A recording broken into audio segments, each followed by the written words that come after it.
BA तृतीय वर्ष के हिंदी साहित्य के दूसरे प्रश्न पत्र में आज हम प्रेमचंद की कहानियों के ऊपर बात करेंगे। जैसा कि मैंने पहले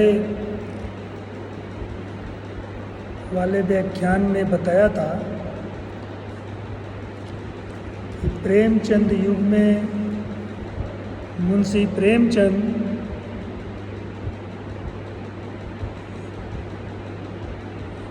न सिर्फ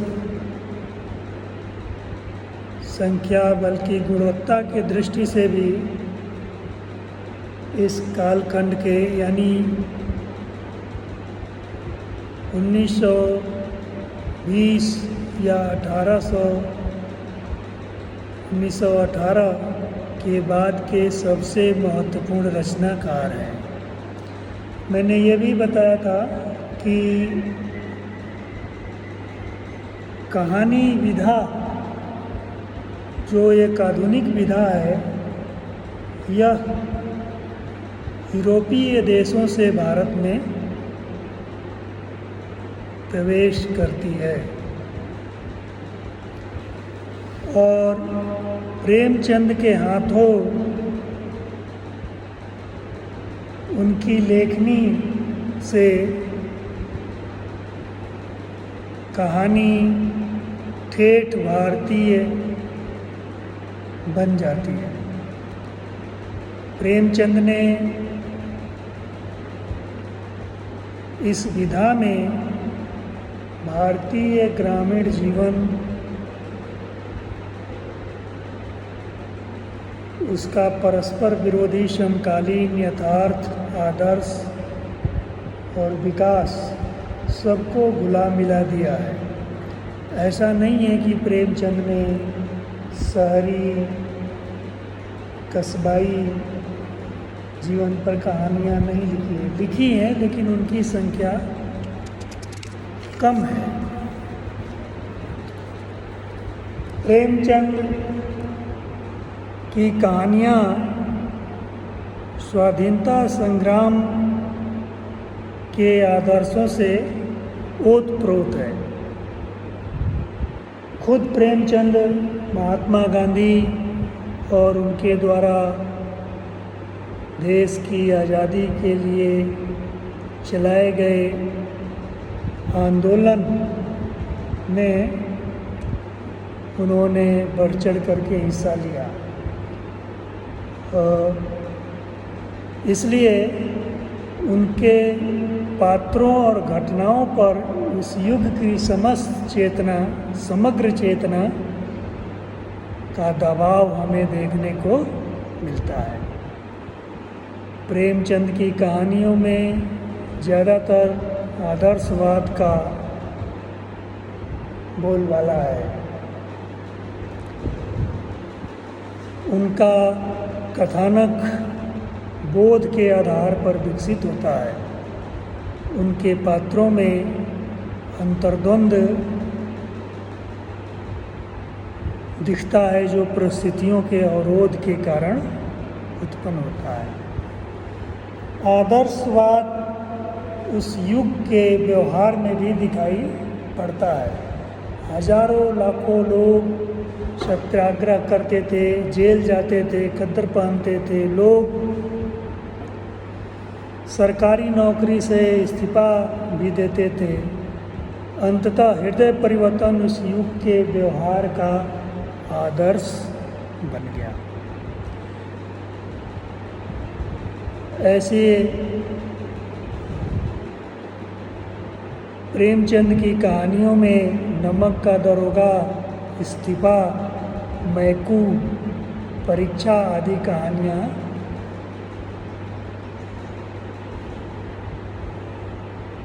इसी कोटि में आती है। यही नहीं बल्कि प्रेमचंद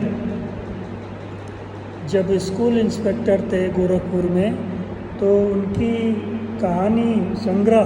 उनका कहानी संग्रह शोजे वतन को सरकार ने जब्त करने का आदेश दिया और उससे क्षुब्ध होकर के उन्होंने सरकारी नौकरी से इस्तीफा दे दिया। तो लेखक के व्यवहार करने का मतलब यह है कि लेखक के व्यवहार में भी गांधी जी के विचारों का प्रभाव दिखता है। प्रेमचंद की संवेदना व्यापक एवं गंभीर थी। व्यापकता का लक्ष्य यह है कि उन्होंने समाज की सभी श्रेणियों के पात्र अपनी कहानियों के लिए चुना है। गंभीरता का आलम यह है कि उन्होंने अपनी रचना शैली में, प्रवृत्ति में कहानी को अंत तक पहुंचाने में कोई जल्दीबाजी नहीं दिखाई है। प्रेमचंद की कहानियाँ नारी के विविध रूपों को पाठक के समक्ष लाती हैं। इस दृष्टि से उनकी कहानी बूढ़ी काकी अद्भुत है, जो असहाय है, हास्यास्पद है। उनकी मानसिकता को समझना महान कलाकारों के बस की ही बात है। प्रेमचंद की कहानियों को पढ़ने वाला भली भांति यह जानता है कि उसमें बच्चों को कितना स्थान मिला है। यानी उन्होंने कहानी में सामाजिक भिन्नता नहीं बल्कि मनुष्य जीवन के बालक, युवा और वृद्धावस्था का चित्रण इसमें किया है। ईदगाह और रामलीला उनकी बाल मनोविज्ञान की कहानी है। बूढ़ी काकी में उन्होंने उपेक्षिता, बूढ़ी काकी की खोज खबर लेने वाली लेने वाला जो पात्र है वह एक बालिका है, छोटी सी बच्ची है। बूढ़े और बच्चों के ही नहीं बल्कि पशु पक्षियों को लेकर के भी उन्होंने अद्भुत आत्मीयता और संवेदना से प्रतीकात्मक कहानियाँ उन्होंने प्रस्तुत की है। दो बैलों के कथा के हीरा मोती, पूस की रात का झबरा कुत्ता और आत्माराम का तोता हिंदी पाठकों के हृदय में ऐसे प्रवेश किए कि जो निकलते नहीं। दो बैलों की कथा तो प्रतीकात्मक रूप से पराधीनता के विरुद्ध संघर्ष का प्रतीकात्मक कहानी है। प्रेमचंद ने ऐतिहासिक कहानियाँ लगभग नहीं के बराबर लिखी हैं,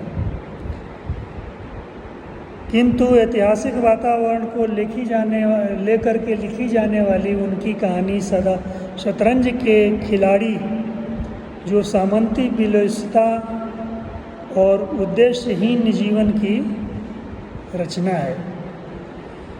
यह कहानी रक्त की शुद्धता के सामंती अहंकार पर चोट करती है।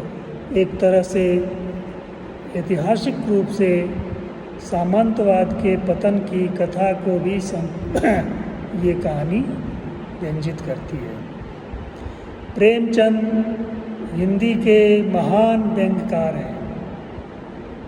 वे असंगत स्थितियों का सहज तौर पर एक दूसरे के सामने रख देते हैं और व्यंग स्वतः उत्पन्न हो जाता है।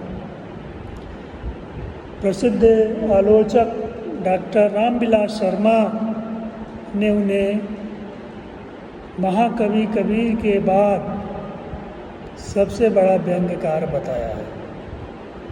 उन्होंने कुछ कहानियों में व्यंग्यपूर्ण रेखा चित्र भी खींचे हैं, जो व्यंग के न केवल उत्कृष्ट उदाहरण हैं, बल्कि वे भरपूर चोट करने वाले हैं। ऐसी कहानियों में मोटे राम शास्त्री का नाम सर्वोपरि है। कथा साहित्य में आधुनिकता एक बहुत बड़ा लक्षण है। अलौकिक शक्तियों, रूढ़ियों, मिथकों को रखकर यथार्थ बोध के आधार पर कथानक का गठन प्रेमचंद की एक खासियत है। प्रेमचंद की कहानियाँ विशेष रूप से उनकी अंतिम कहानियों में से, अंतिम चरण की कहानियों में से एक कफन 1930 जिसकी रचना काल है, ऐसी कहानियाँ हैं जो शुरू से अंत तक यथार्थ बोध पर आधारित है। उसमें स्थितियों की संघटना करने में निर्ममता बरती गई है। ऊपर से देखने पर घीसू और माधव कोप और आक्रोश के भाजन हैं, किंतु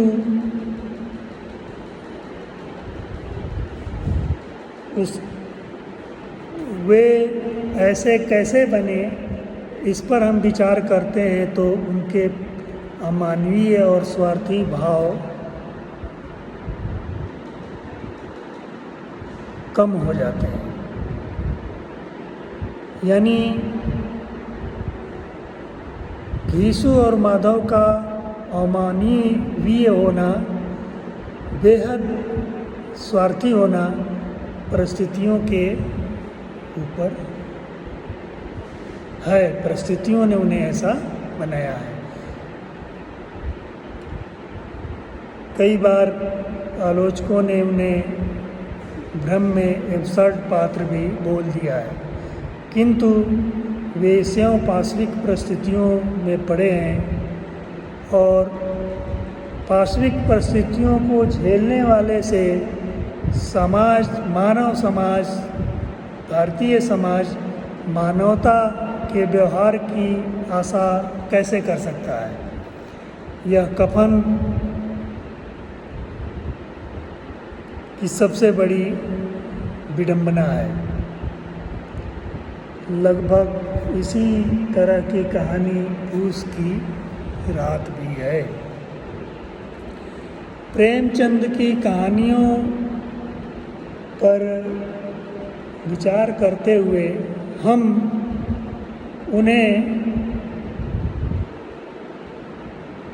निम्न कोटि में सुविधा के लिए रख सकते हैं। जैसे पहले नंबर पर हम उनकी लोक वार्ताओं को आश्रय लेकर चलने वाली कहानी अर्थात सारंगा सदा वृक्ष, जो लोक वार्ता पर आधारित है, लोक जीवन पर आधारित है। ऐतिहासिक कहानियों में दिल की रानी और शतरंज के खिलाड़ी को हम ले सकते हैं, जो भारतीय इतिहास से जुड़े हुए हैं।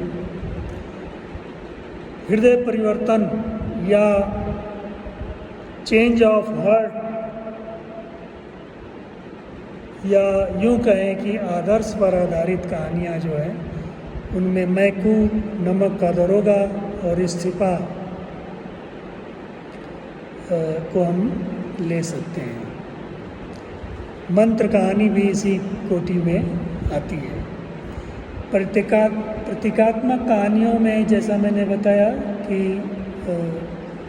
दो बैलों की कथा अपने प्रतीकार्थ में भारतीय स्वतंत्रता संग्राम और स्वाधीनता से जुड़ जाती है। व्यंग्यपरक कहानियों में मोटा राम शास्त्री, मोटर के छींटे आदि को हम ले सकते हैं। और कहा तो यह भी जाता है कि मोटे राम शास्त्री के व्यंग को लेकर के किसी व्यक्ति विशेष ने प्रेमचंद्र पर मुकदमा दायर करने की धमकी तक भी दे डाली थी। तो ये उनके व्यंग का प्रभाव है। पूर्णतः यथार्थ बोध पर आधारित कहानियाँ इस कोटि में कफन पूस की रात को हम ले सकते हैं। इस प्रकार ये सुविधा के लिए 6 वर्गों में लोक वार्ता, ऐतिहासिक, हृदय परिवर्तन, प्रतीकात्मक, व्यंग्यपरक और पूर्ण यथार्थ बोध, इन आधार पर हम प्रेमचंद की कहानियों का विभाजन किए हैं। कुल मिलाकर प्रेमचंद का कथा संसार बहुत ही विस्तृत, विविध और संवेदनाओं से भरा हुआ है, जिसमें भारतीय समाज का बिंब हमें दिखाई देता है। कल हम प्रेमचंद के अन्य कहानीकारों पर विचार करेंगे। धन्यवाद।